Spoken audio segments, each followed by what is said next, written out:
Mendampingi Anies Baswedan di DKI Jakarta membuat Ahmad Riza Patria kapok. Pasalnya selama menjabat sebagai wakil gubernur, dia harus pontang-panting jadi ban serep Anies. Sudah jadi rahasia umum bukan? Jika 5 tahun Anies memimpin, Jakarta penuh cerita ketidakberesan. Akhirnya, Riza yang harus pasang badan ketika ada kesimpang siuran yang ditimbulkan oleh pasangannya. Nasib apes Riza yang selalu berakhir di hadapan awak media untuk memberikan klarifikasi dari huru-hara yang ditimbulkan Anies. Itulah yang membuat Riza ogah mendukung Anies nyapres di pemilu mendatang.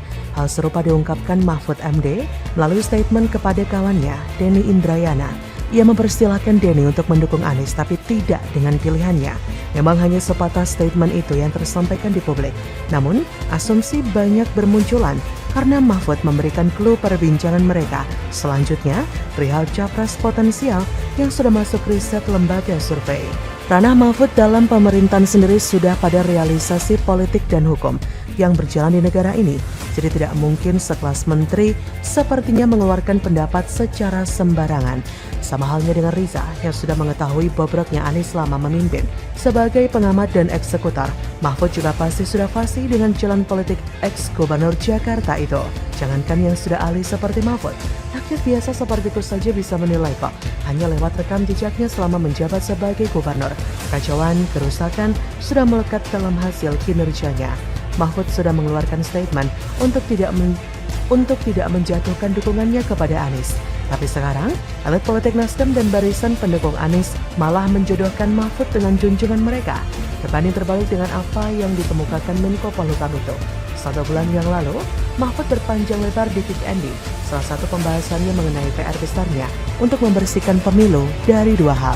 Yang pertama, tentang maraknya politik identitas dan kedua, tentang KKN.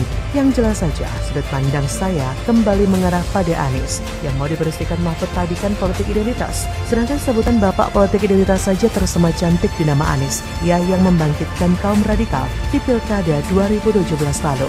Dari situlah mulai dikhawatirkan gaya politik yang penuh kontroversi ini akan kembali terjadi pada 2024. Ketakutan Mahfud sudah terjadi pada 2019, di mana barisan kaum radikal memainkan perannya dalam Pilpres. Setelah Anies berhasil memainkan politik identitas, giliran Prabowo Subianto yang menjadi capres nomor 2. Kala itu meniupkan genderang kebangkitan ormas radikal untuk menggelorakan dukungan padanya. Inilah yang menjadi tantangan Mahfud. Apakah bisa pesta demokrasi 2024 menghilangkan politik identitas? Kalau menurut saya bakalan sulit ya. Sangat sulit jika Anies dan Prabowo jadi maju nyapres. Berhubungan dengan rekam jejak keduanya yang berkawan dengan PA212, FPI dan HTI, membuat saya berpikir mereka akan kembali menjalankan aksinya dalam Pilpres mendatang. Tinggal milih saja siapa capres yang bakal memberikan cuan sokongan paling besar untuk keberlangsungan hidup mereka di negara ini. Kalau Anies terkenal dengan utang piutangnya saat pilkada, sepertinya Prabowo lebih menjanjikan mereka ketika dimintai dana hibah. Lalu ada persoalan kedua yang bakal sulit dihilangkan Mahfud dalam pemilu nanti, KKN ya. Nah, kembali kepada Anies yang dijodohkan dengan Mahfud. Menteri Polhukam saja mau berantas yang namanya KKN, walau sulit. Lah kok malah dijodohkan dengan Anies yang notabene sebagai pasien KPK. Kasus Formula E menunjukkan adanya campur tangan Anies dalam proyek raksasa itu. Kasus Formula E menunjukkan adanya campur tangan Anies dalam proyek raksasa itu yang membuat KPK kelimpungan hingga mereka curhat ke Mahfud karena dituding menjegal Anies. Padahal KPK hanya sebagai eksekutor yang menindaklanjuti temuan dugaan korupsi dari BPK.